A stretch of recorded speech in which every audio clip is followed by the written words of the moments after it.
You see, we're clearing. No, we're not. If we are for me, if we are Hagan and the total, if we are horrible, when I gave you up here to be.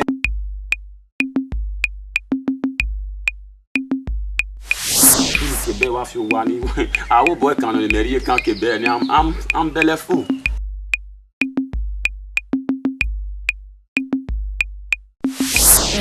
Where Uzi, no, we only a living zero.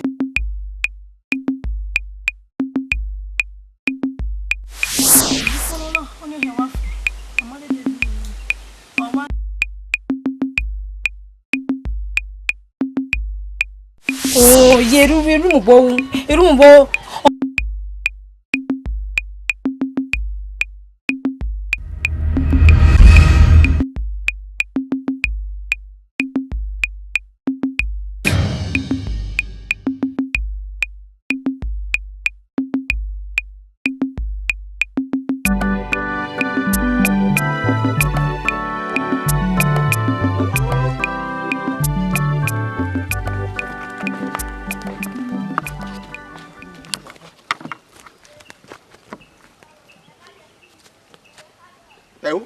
Look at me. Oh, we know now. Merubonia. And I mean, we make so we make it say, Subo, I mean, us a wabble. I know to go to Melana. I never know, but no, you know, now. Avoir.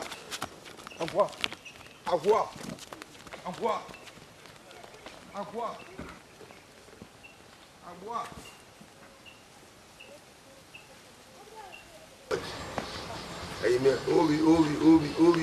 You look at it, what come. Papa. Hey. Who's it? Walking? You just, sir. Yeah. How would they? Who they pursue you? How would they?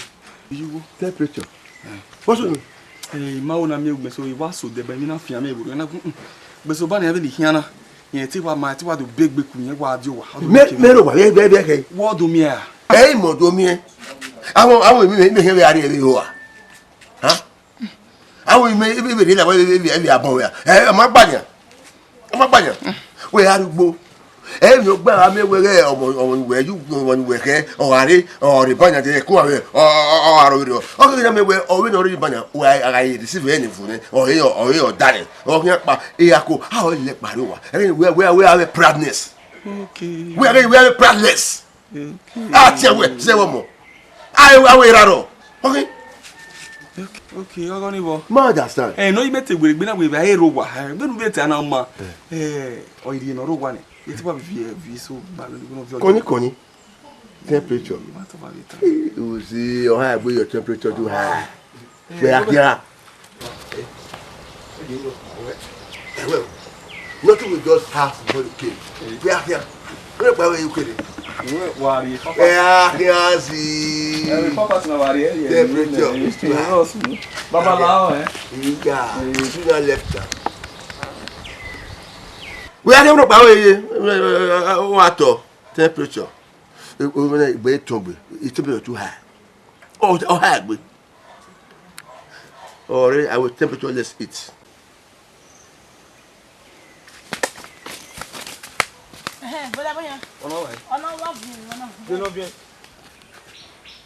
Yeah, Fedina. Oh, but we feel no dia hera or power hoko ya gbenu wa man wa vie ugbo no ken ru we eri na ya mo Boda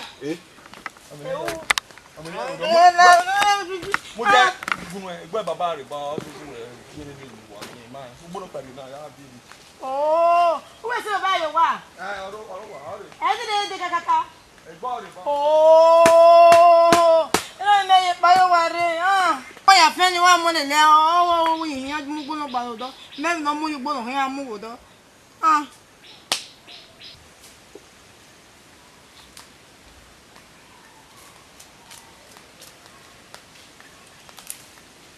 Boda wa fe ni wa mo le lo Boda fe ni wa mo le lo na Yeah, them say. Owa mi na. But na mu dia but that. Yi mo yo ni ekwe fe. Ni wa inuna ni wari wo wa mu na. La na. But o wa hiari yan wo. Ti ari ya hian. But on le gbe mi ya wo mu dia ni mi wa le we. Bonu anu mu ja wa ne lu ba. Ya le we o. Ana hi. Owa bo. O le gbe mi na e ti wo hiari ni yan wo wa gbe mi wa le wa. Iya iba pa so bo e wa ri wo wa gbon. O we le gbe a, o ni ka lo gbon. Mu ja baba na lo bu e fe mi. Ya di mu dia o. Ni kere de me gbe mi ba wa de sin e. Mu ja baba de ma go. La o ya le do yi gbe no bi ade ya re wa na sin. Oh. Ni go pa ni a gbe o.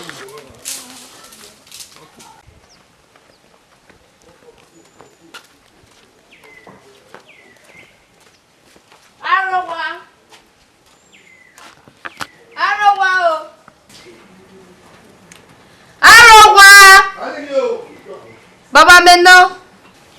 Toma sa. Oye na. Ai, se dom. Oyo. Bala o zero wa. Usi, ero wa. Oma. Te no mo, ni na ero wa ni a so. Wo ti pa lo rugbo, wo ti pa lo ya. Ma ko da la wo ta ko wo wa. Oma gwe wa mu ja ho yo na. Ko be ye. Aye mi e. Aye mi e. Temperature. Aye mi. Lo ta ko o ngare o ku bo di ba me wo ta ba e ko ga re ni ya. She will not be happiness. O de mo la wa e ko wa re ni. E pa e goku na o ya mu ja ho yo na. No. O ibe mo bi o e. Mo ki o gbo. O de bo na o do wa la o wa. But o de bo na she will not be happiness. O do wa go. O la wa. Ila wa na ba ma yo na. E ma we wa ma no. Wes. Ma me lo wa o. Oma wes e dom.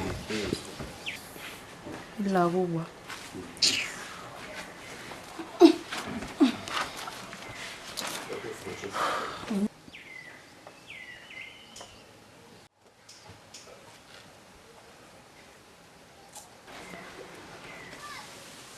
Pa oruma ama wa gbo e o je ni. Dan.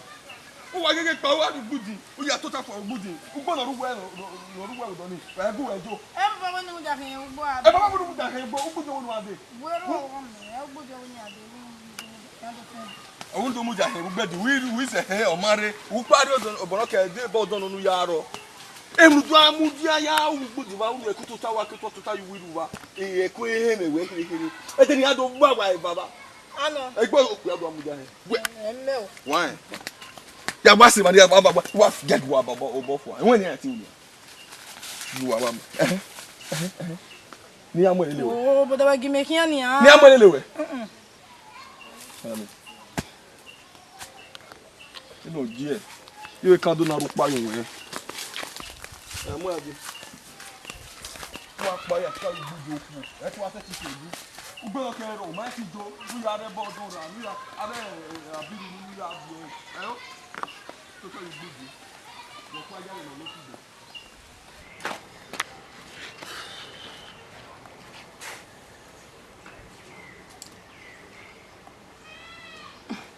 Egbe wo mi ni o.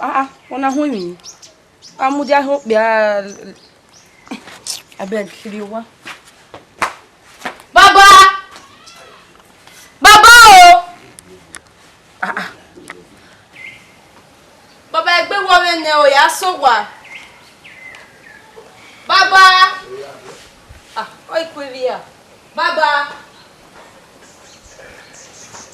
Aye mi. Epa. Me ti mu da ho zero ya so wa. Ipa. Ya ho gere. Hey.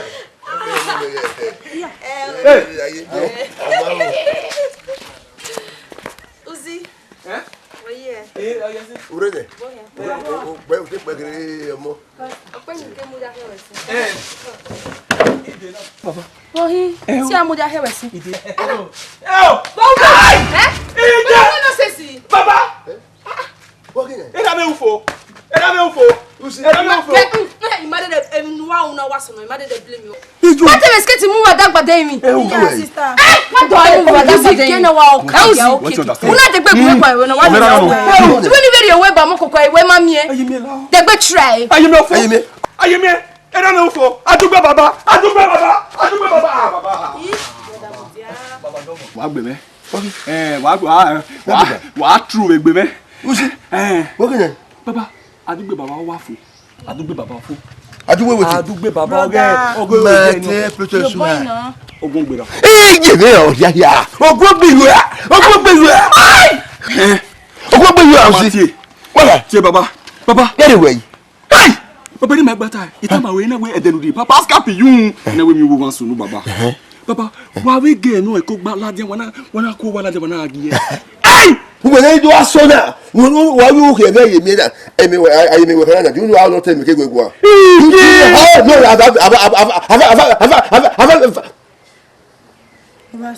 baba. Oni di ma we adugbe baba oga Ayemi. Ojo ne. What time? Adugbe baba. Ay baba. There you are. Monye. How is it? What do you Ojo ne? There you are. What are you doing? Ogun gbera. Ay.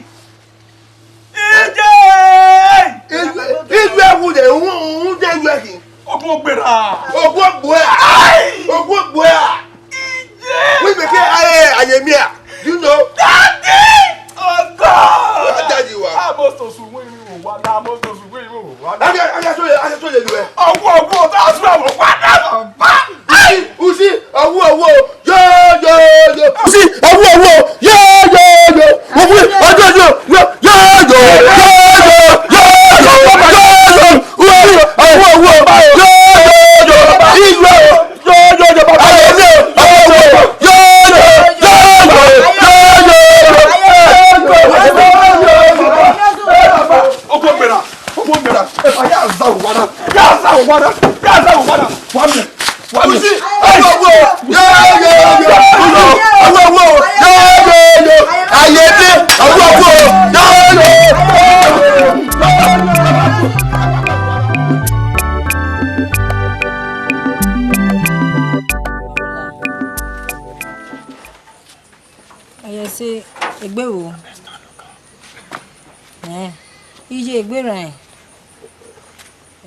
Okay.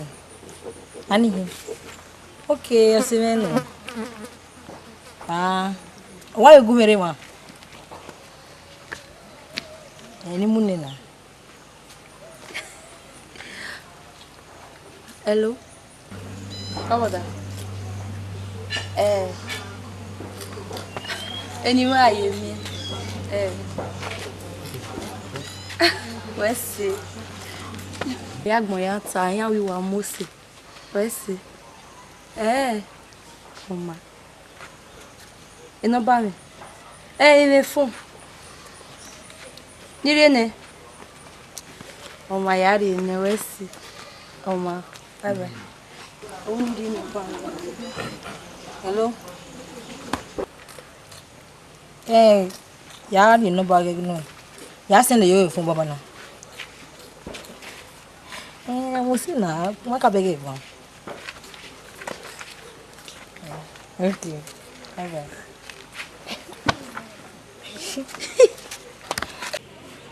Aro wow. Yi. Ija Ayemi o gwa be ri gbo na. Aro gwa. Ani. Ayemi e. Go yi mi o. Come on me. Iyon Israel. Orowa. Nemo emi.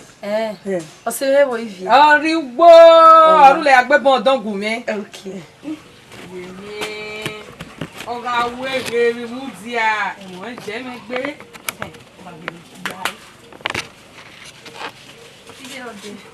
Iyon ime o. Geva me. Ose mo bokian. Iyon To tele. O pabo. Jemi Ma. Koji. Eti an bebo. Igwa ne bi swegun mo wa pa. Ejo ale ne. Egi me ge. E be wo gba mu mere. Tabi eme. Geva me. Emi na to tata no. Ma. Dia la wa na to ta.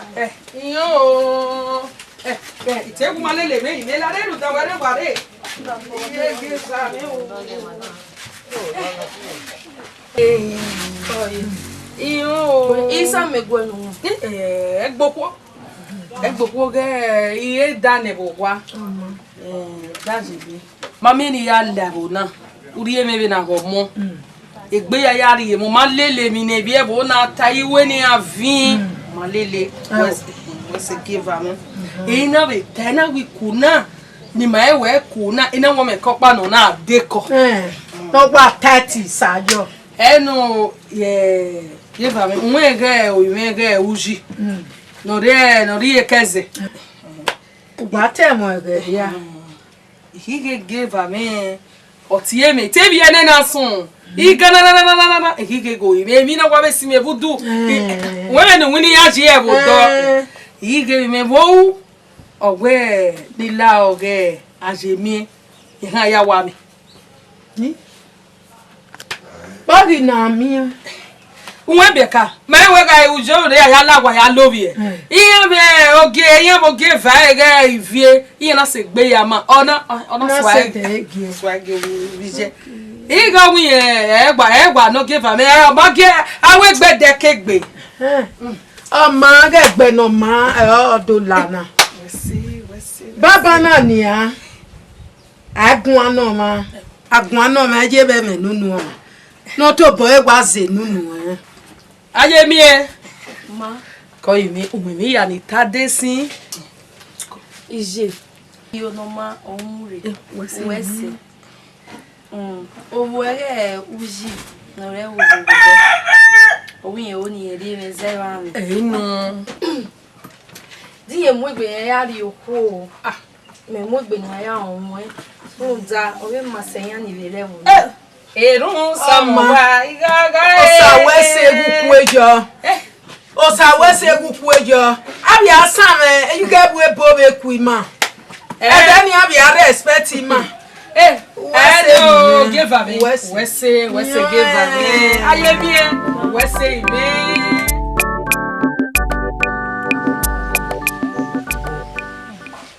Wa mo. Aye mi o. Wo mo gbona ya o teme. Wo mi gbona ya wu na wi ya no wa na. Ivie. Only re ma ibe mu we like be true. Ibe ku o we. Odo. O. Mama se we ire ya we. We mai. Du ma wa so wa wu no eju e. Eju ta ma we na ya godo we. Ivie. We wo wa le se na. We be ti megi mo. Ite ge wo. Ge ga ge wo. Umajo ga yu bi opa nu. Ayo kan feel la jam wu ewe. Yes na. Una gbe me. Wa gbe mo bi ni wa ri are ha me. Iwo ti o egbe mo bi. De no we wu emi. Ono teme. O me wo teme ka bo wa we. Ko ya yi wo teme ni. Ni ru pa ni tamu teme. O ya we mi. Na Emi nuta moto ya we mi. Nuta moto ya we mi. We mi am ya we mo hin ari ba asone. O iri ye be ne wa kotani ma ilawa iri ba asone. O tu no magu we na de ba asone. We me meta ma hin ya we mi. O mo na wo heri o edo we imu ba asone. Odo. Se popa no.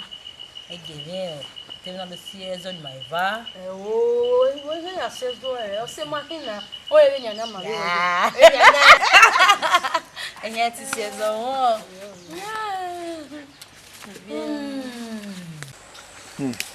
Boko. You want me? You want me? O we le ka, o we lu do ne. We un dan ni yemi. Ayemi ge me. You ni ah. I work with no TV no rebo. Hey. Bien mo gbo no ro ori onu. No ro ori o. Ko so le ni me se ye mo no ro ori o. Oni wa ri ma gbe useni ya fe di wa se gbo ni wa gbe ni wa gbe for nothing. Useni ma wa se ni Useni ma wa se ha my brother. No wo pa no. Useni ma wa se ni ma wa useni kwa for nothing. Ma wa lose. Ba we get you. Mini imagine ma lose no la vie ire see have hope there. What ma lose, me ma lose. Anya me gele tin no se ma. Emi vie na. Ika wa vie na ya o no ru bi yo mo e ko vie. Vie na me kan wa like. na ya unu bi won agege e o no rubiro won na we lidi ya o ivire ni ya le la ye menu dan okay now a oni e ko ya give ni otin ekini e ko ti oni tami yen o ivie ni me what it like ivie ni me what it like there dey ni maru na say ya wa gbo bi babon wo yeah eni dan ni no wa die ni vie yo wo ni ore we no wa yen info o we gbe ri e we gbe ade ni aya lori o werin ya fi eze lo ipa mo azen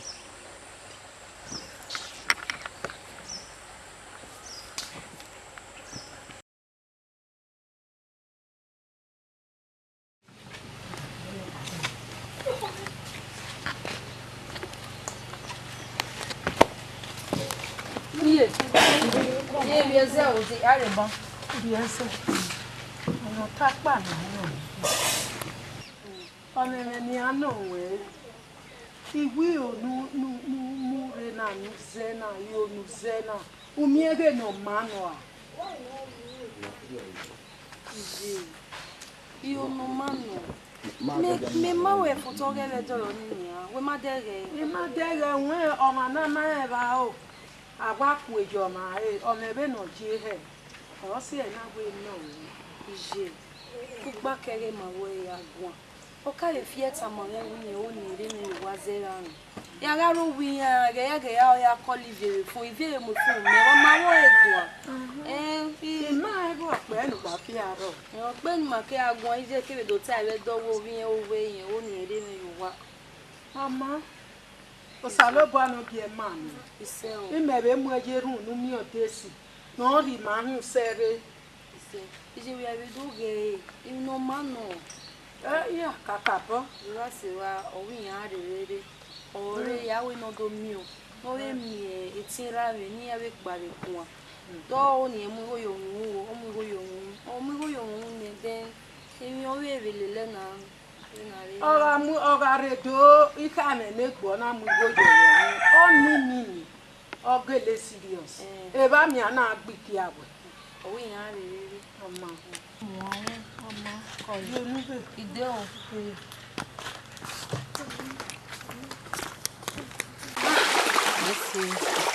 Ni to ime mia. We ma re de. Mi lesi. Anu e fo ye dire no ke wa. Anu e fo. La fome wo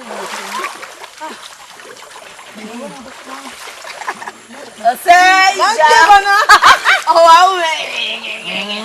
No boy. Ko. Ni ko me ko. Esi aye.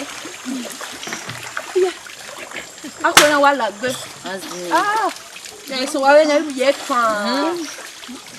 Okay. Ni na ni wa wa. Ni ma hu me pa wa ri. Me ya buga isin egbere ya wa. O ma. Bebe. Kuto baba bi je me o. Ko. Ba we me o. Ma e ko na wa ni no. Ma e va pa ite be so na ga. Na gege we. Iji ni ala ke me ne.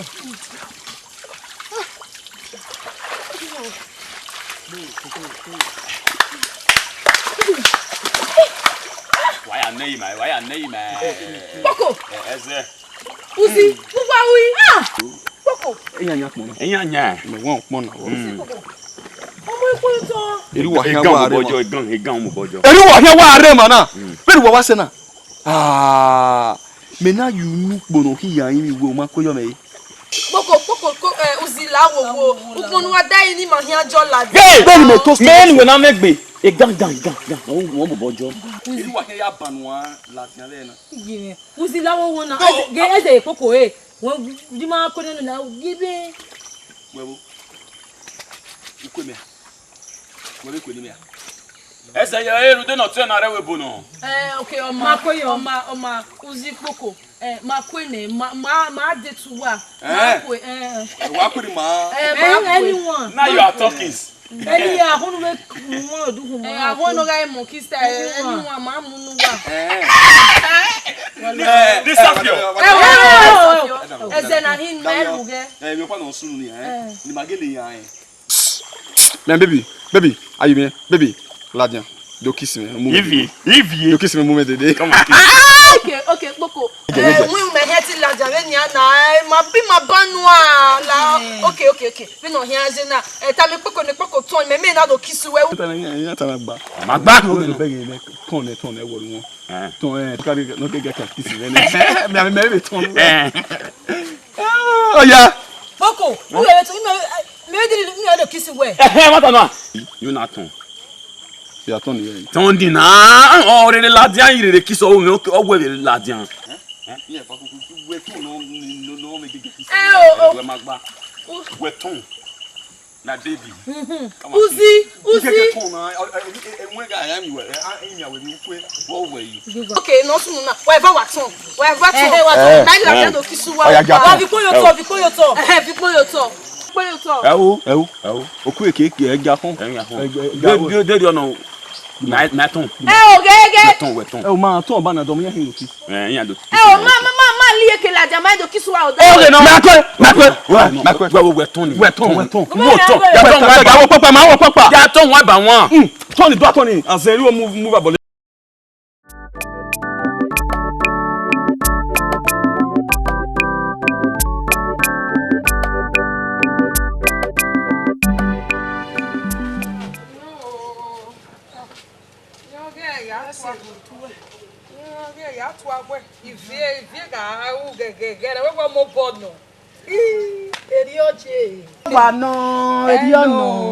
Uwese akonobo hagima uwese Emi reba ai da ifie mu gbon ibe nu gbe bi a je ni ma be ge ni ma na be ku na be ku ma live na o bi se na be ri we bi je ko je iyan je ibie me ni wa ko kele no keke mami owe ni iku eno ladin abokwa owe ni eyan paro e bo na o keke ijomo na imi e ge na wa bi o mama mi bi e ki ku ni ya o keke iyoko wa na mi o we na wa mi ewe awa sobo na wa sobo me wa ku omogun obi omo ka mo abu ibi me na pa abu yan na pa iwa koko mo be no keke no je ko je iyan ge ba mi o ma o iyan o ge ya bu ifi egbere ro na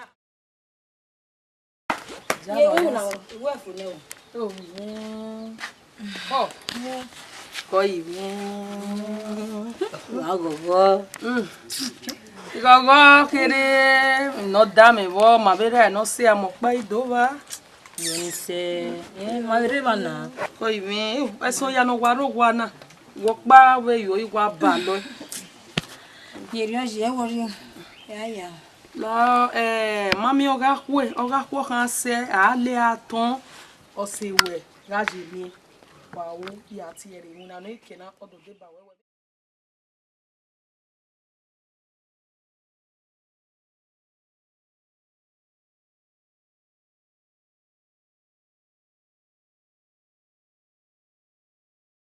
Boko ni ga tama de jawa la o ngwa na wa ko we Ya. Nani ya ki de me mu ni a. Okay mu no wa so ni na we wa le mi an ro bi ma na wa we ni ma Ha, o wa we. O ti ni hero wa. Nu eni ma. e ma ta bi no mu danu okay mi no wa so ni na je wa le yu we gbo ni e wa ko ya zin yo ba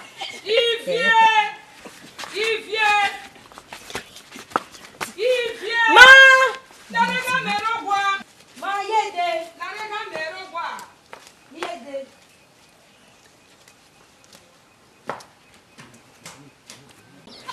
Iji.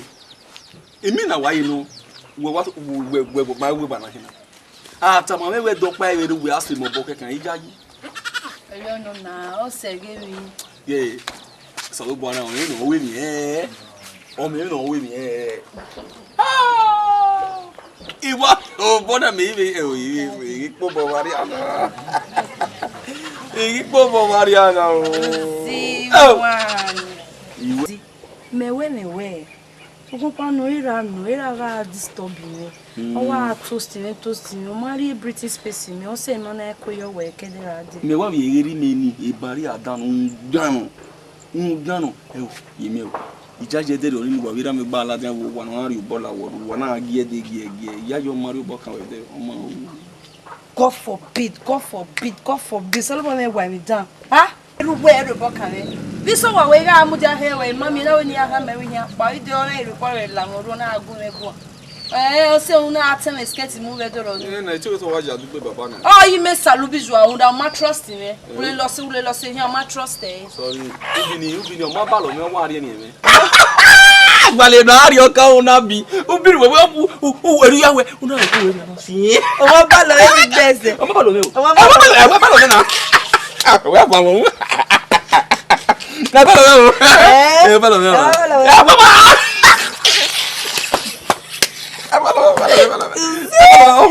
You don't gbé mu. I love her. Yes na. Imi awari where you are. Okay na me onu me wa gbé. Imi awari where you are. Wo ki me we hyan wa hin. Ima wa gbo keke na se du fo me. O wa ere me yo wa mi bi edopa na una wuri service. O kere era mu me yaga. O yeti o. Era me. Igbe wa na.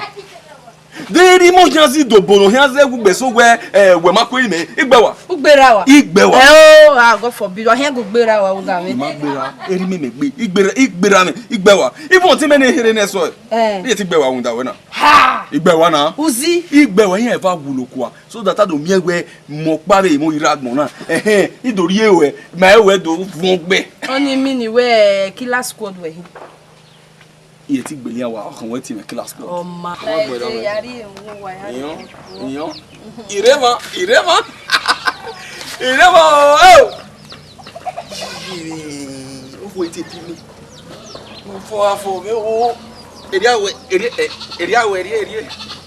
eri adazewe abawo o me o han ti afi ba go me iri ona na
Oh, yeah, it's only love your bone. Yes. The clean man was there. Yes. Love your bone. Oh, Lord, where you are. As a devil.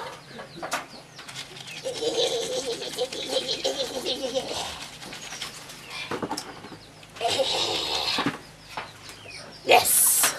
Oh,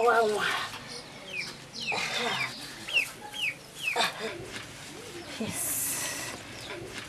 I love your bone. Yes.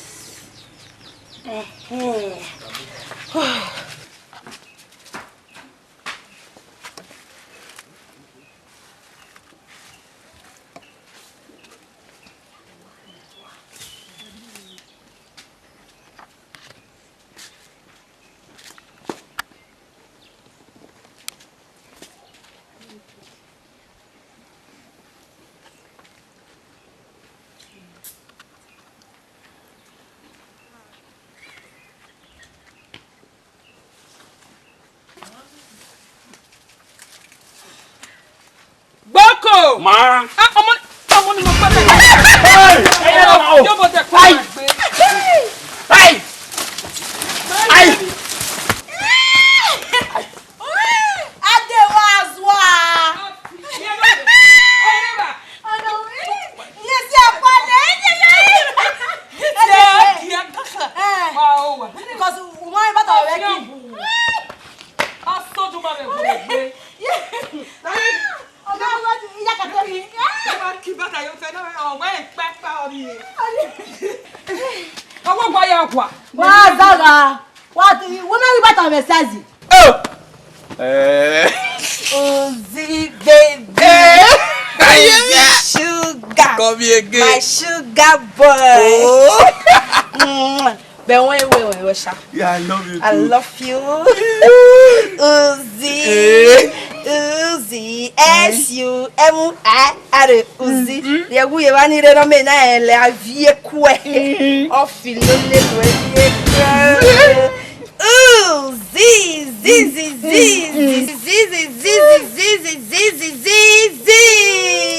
Asalo avec Baba, I love your bone. Hi. I hate all girls, especially the female girls. I hate all girls, especially the female girls. If I hate girls here, especially the female ones. Wow. We wanna hear. I hate all girls. I hate all of them, especially the female girls. Hey! Ayo! Ayo! Oh! Yeah! Ayo! Hey! Ije! Hey! Hey! Hey! Aja!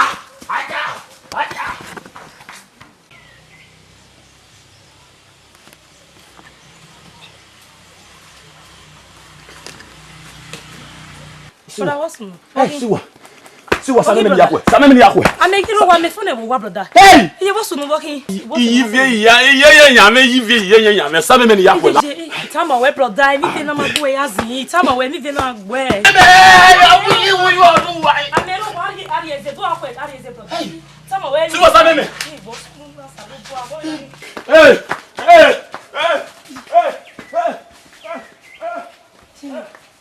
Ayo!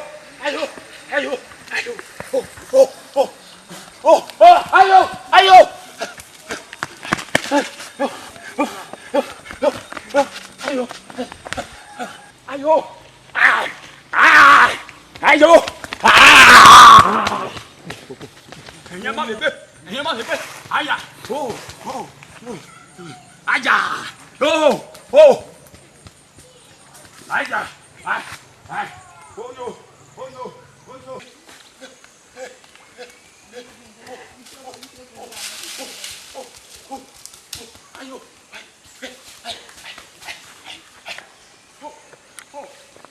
Aya! Oh! Pepe don't go for body oh! Aya! Oh!